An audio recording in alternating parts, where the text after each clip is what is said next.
Joining us live and exclusive is Sunil Gavaskar.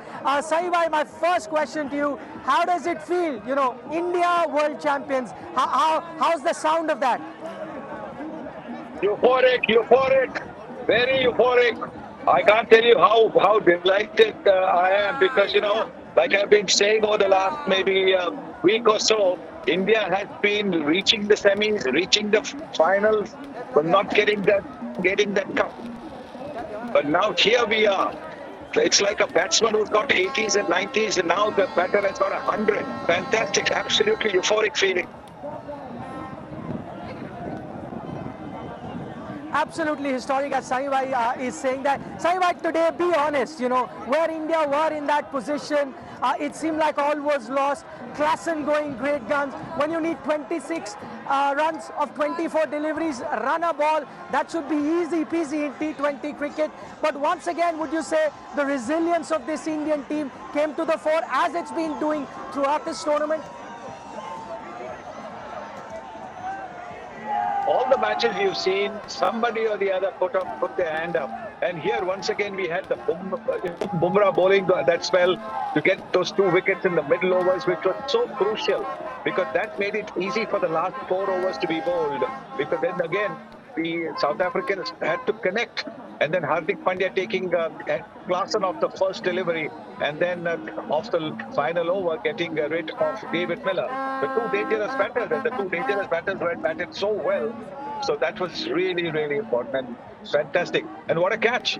India have fielded brilliantly throughout this tournament. In a previous game, we saw Akshar Patel's catch. Now this time we've seen Surya Kumar Yadav's catch. Fantastic, absolutely terrific.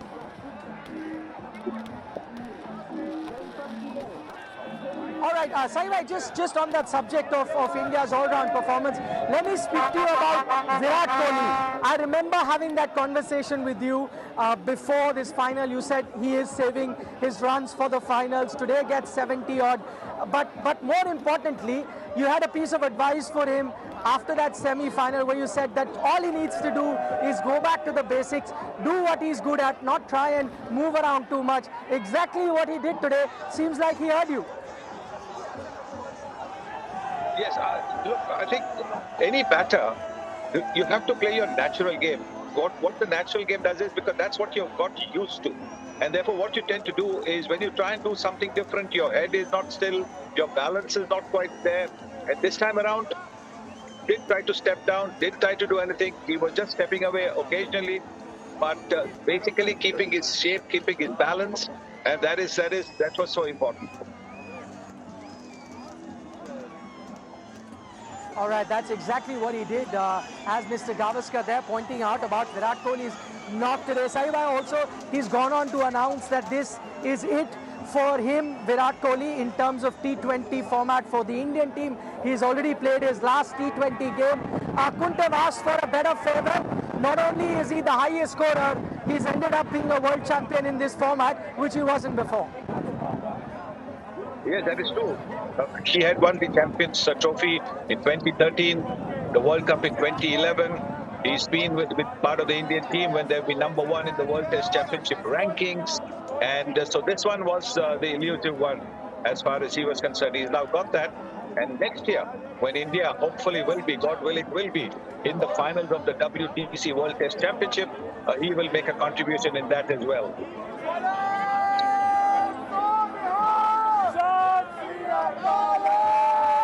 Okay, Mr. Gavaskar there talking about Virat Kohli, him announcing that his final T20I game as well, and what a outstanding knock he played. Saibhai, just going on the subject of the South African team, I don't like using that C word.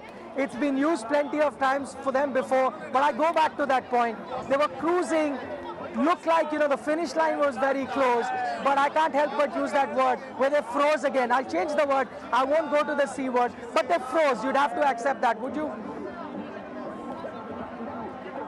Look, I think we've got to compliment them for having got to the finals because they played some outstanding cricket. Like India, they were undefeated till they came to the final. And once you come to the final, one team has got to lose. And it was such a close contest till the middle of the last over. Nobody knew who was going to win. So that's why I think let's not be too critical of the South African state. Yes, I think they hopefully will also learn, like India learned from the last loss in the final, and hopefully they will be able to, win one title. But certainly not while India is around. I don't think they want. I'd like them to win any. I just want India to win everything before them. Saiba, if you can hear me, I know there's a lot of noise. In fact, I can't hear myself with the noise that's all around.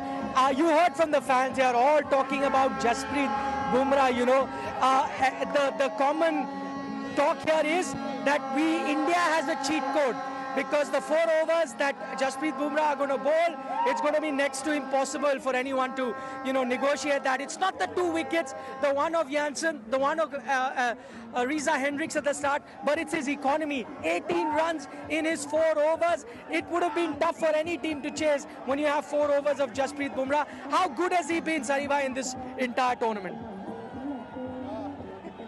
He's been absolutely superb. He's been unbelievable. I mean, he is the best bowler in all formats of the game, whether it is Test cricket, one-day cricket, and the 20 overs cricket.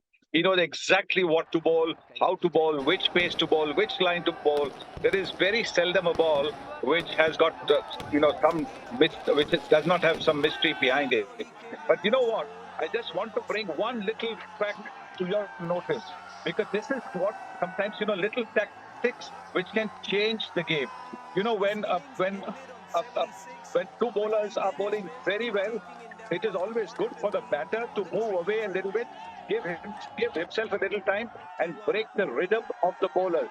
Don't let them bowl overs fatafat. So while the Klaasen and Miller partnership was going, what Rishabh Pant did when he asked for the physio to come and he had some strapping done on his knee, whatever, that 4-5 minutes broke the rhythm of the Klaasen and Miller partnership. And Klaasen was out next ball. Those 4-5 minutes also allowed your bowler and the captain to regather your thought and to see what was happening. Because the way both these batters were batting,